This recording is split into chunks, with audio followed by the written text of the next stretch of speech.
Good evening, my dear friends. I welcome you all to the Hindu and the Businessline editorial analysis on June 30th, 2022. The first editorial discusses about the anti-defection law. The 10th schedule of the Indian Constitution, introduced in 1985, is called as anti-defection law. The colloquial name for the 10th schedule is the anti-defection law. The second paragraph and the fourth paragraph in the 10th schedule, that is the anti-defection law, is the subject of discussion.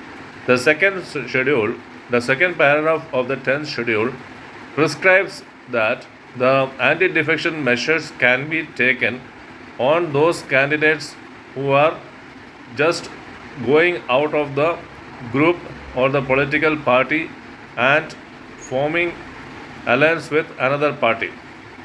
The individual members are intended with the second paragraph of the 10th schedule. Anti-defection law, as can be seen, is the defection of one or group of persons or MLAs from the political party of their affiliation and crossing over to the another political party, the regional party, the national party, or the legislature party.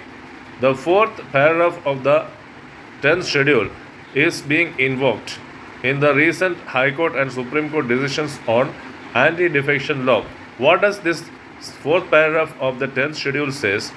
That it says that it squarely falls within the meaning of if any group from the legislature party defects to form another political party with a different political legislature party, then if they form two-thirds of the total members of the party from which they have defected, then they are exempted from the anti-defection law and they can form as a deemed merger.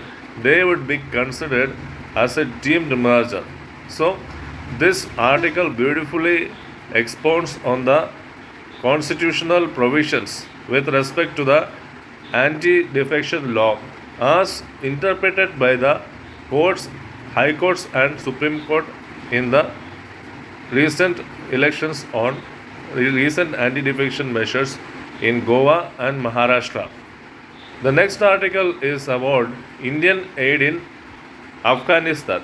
India responded, the first respondent on the earthquake in the coast region in the Afghanistan-Pakistan border, measuring in a Richter scale of 5.9. India sent some aids to Afghanistan to help the Afghans tide over the crisis. Indian aid was the first Air Force arrival on the Afghan land and helping the people to tide over the crisis.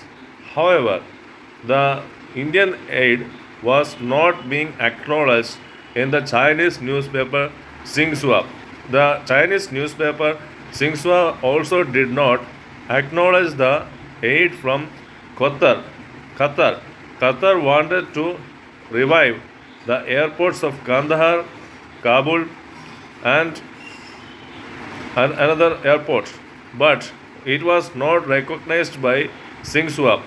The United States is also helping Afghanistan in various measures, not directly but through several aids with the help of the direct transfer of money on the ground services, because the Afghani bank, that is Afghani banks, are not being recognized by most of the banks in the world for sending the aids because it is a corrupted bank.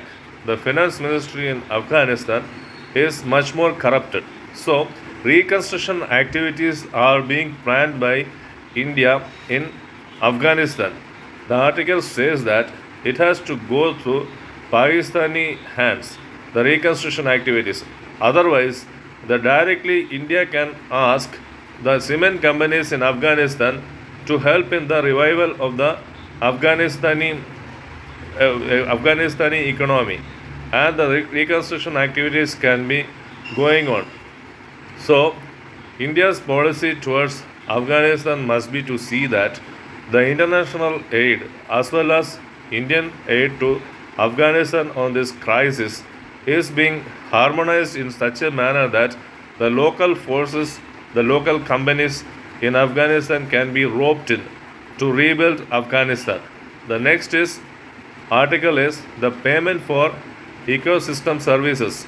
That is now a global level of payment for economic service ecosystem services is being going on. Even in Coorg in Karnataka, the plants within the coffee plantations were protected by charging from the public, and this charging from the public for using biotourism parks, the ecosystems, the environmental parks and the environmental lands is a new kind of research on which the convincing research and the convincing studies have to start, because the ecosystem protection needs lots of money. So the environmental protection is being financed by charging fines, charging fees, taxes, and payment for ecosystem services. The global level in Africa and even in South America, in Latin America, it is in vogue that payment for ecosystem services is being charged because they are funding the present ecological preservation of the diversity in the environmental protection of the countries in which this payment is being charged. Hence, the research in India and the studies in India have to be promoted for the ecological viability of charging payment for ecosystem services.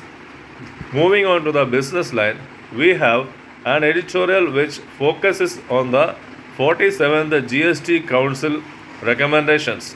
The 47th GST Council has come out with rate restructuring, some rate restructuring measures which are much needed because the services of Reserve Bank of India and the government are also charged, for example, GST on checks.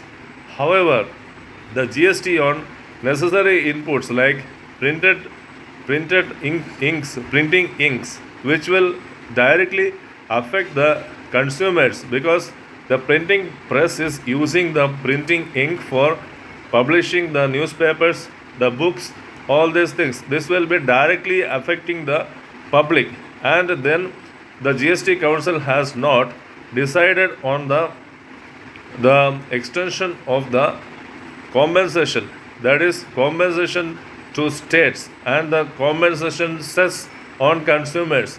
Today, June 30th, 2022 is the last date on which the GST compensation to states come to an end. Many states have demanded GST compensation to continue from now.